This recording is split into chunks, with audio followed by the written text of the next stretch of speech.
Saudara, masih saja kita membahas tentang si pendeta homoseks yang berinisial RM yang mengatakan bahwa setelah dia belajar teologi dari S1 sampai S2, ternyata dia menemukan jawabannya bahwa Tuhan bilang homoseks itu tidak salah. Tuhan bilang homoseks itu tidak dosa. Hei, ini gila ini. Ini bayangkan saja ya. Dia dapat pernyataan ini dari bangku teologi sampai dengan S2 teologi ya.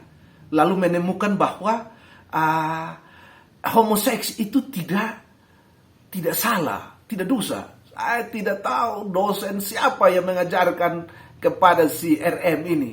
Saya tidak tahu buku yang mana yang dia pakai sebagai rujukan mengatakan bahwa Tuhan bilang homoseks tidak dosa. Saya kira itu dosen sesat dan buku itu sangat sesat ya. Jadi selama ini kita orang normal seks yang salah menafsirkan Alkitab ya. Kalau itu konsekuensi ya, konsekuensi dari pernyataan daripada RM, berarti selama ini kita salah gitu ya. Kita orang normal seks yang salah menafsirkan Alkitab sehingga mengatakan mereka berdosa. Lalu menurut RM, penafsiran yang benar adalah kontekstual, bukan tekstual. Exactly. Ya. Karena itu saya minta saudara, kalau memang penafsiran yang memang seperti itu, saya minta saudara RM, tolong tunjukkan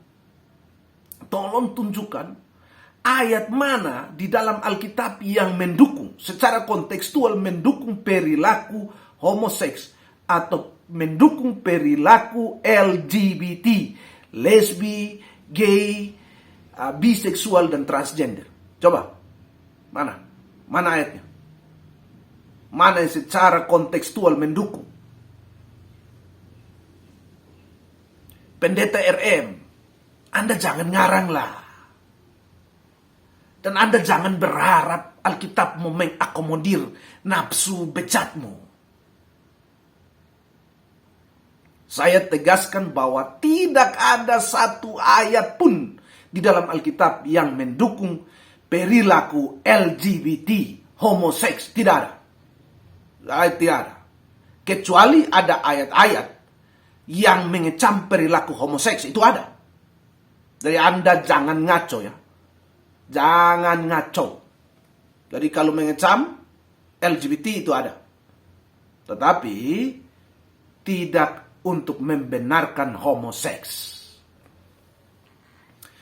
Saudara dikasih Tuhan, yang lebih sadis lagi, kaum dari pendeta homoseks yang berinisial RM ini berani sekali merubah ayat-ayat Alkitab demi kepentingan homoseks mereka.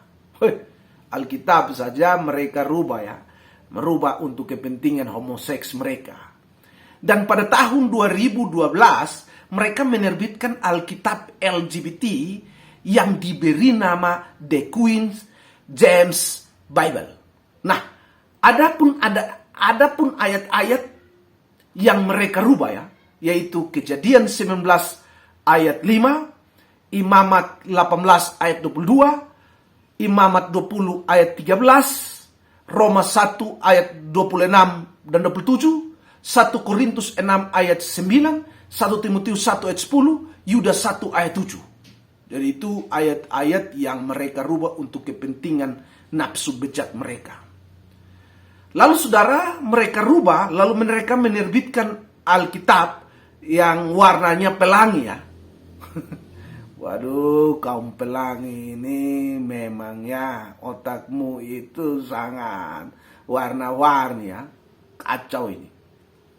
Dari sini kita menemukan saudara bahwa kaum homoseks ini seperti pendeta RM suka saja menafsirkan Alkitab seenak nafsu bejat mereka ya.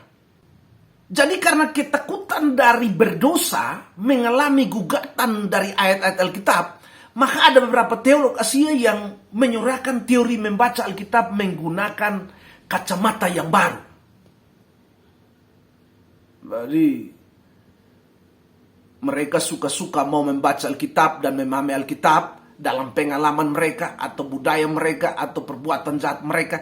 Intinya ayat Alkitab akan dipahami tidak bertentangan dengan apa yang mereka lakukan sekalipun itu adalah homoseks. Woi, ini ngeri. Jadi kalau membaca Alkitab suka-suka, apalagi ini disuarakan oleh para teolog, sebenarnya tidak usah belajar teologi saja lah. Tidak usah ada kampus teologi lah. Jadi semua orang bisa membaca sesuka-sukanya. Tidak lewat sebuah prinsip penafsiran Alkitab yang benar. Ini dunia sudah kacau ini dengan begini. Apalagi orang-orang teolog. Aduh, bertobatlah. Saudara, definisi Alkitab itu. Jadi definisi Alkitab itu merupakan titik tolak kita di dalam berteologi. Jadi kalau definisinya salah, maka seluruh bangunan konstruksi teologi itu menjadi salah.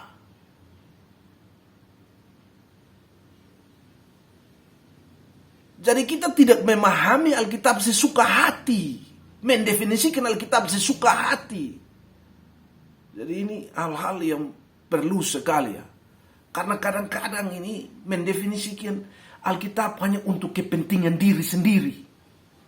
Menafsirkan Alkitab karena mencintai diri sendiri. Bukan kepentingan Allah tetapi kepentingan kita. Tidak boleh menafsirkan Alkitab demi kepentingan kita. Harus menafsirkan Alkitab demi kepentingan Allah. Dan saudara perlu ketahui ya, bahwa di dalam teologi ada beberapa definisi ya. Ini ada teologi yang benar, ada teologi yang sesat. Jadi ada beberapa definisi Alkitab. Jadi yang pertama itu definisi Alkitab adalah firman Allah. Ini definisi yang pertama. Ini definisi yang pertama. Ini yang benar. Lalu muncul yang kedua dari orang-orang sesat mengatakan bahwa Alkitab itu bukan firman Allah, tapi Alkitab itu hanyalah buku biasa. Ini orang-orang liberalisme. Termasuk di dalamnya jika kita mengatakan bahwa Alkitab itu berisi firman Allah. Nah, jadi ada 3 definisi ya. 3 definisi. Nah, posisi di manakah kita gemit? Posisi di mana kita gemit? Ya, sebelum kita lanjutkan, di part berikut saya harus kasih tahu bahwa tata gereja kita jelas mengatakan bahwa Alkitab adalah firman Allah. Dalam pengakuan iman gemit jelas bahwa Alkitab kita adalah firman Allah. Jadi jangan membuat sebuah cacat beriman, jangan membuat sesuatu yang bertentangan dengan tata gereja kita, yang bertentangan dengan Alkitab itu sendiri, dan juga bertentangan dengan pengakuan iman kita. Jadi ini saya informasikan ya, bahwa tata gereja kita jelas menolak definisi Alkitab, mengatakan Alkitab adalah buku biasa, menolak definisi Alkitab yang mengatakan bahwa Alkitab itu berisi firman Allah. Di part berikut kita akan bahas tentang Alkitab adalah firman Allah, Alkitab hanya buku biasa, Alkitab berisi firman Allah. Jadi kita akan bahas ini tuntas.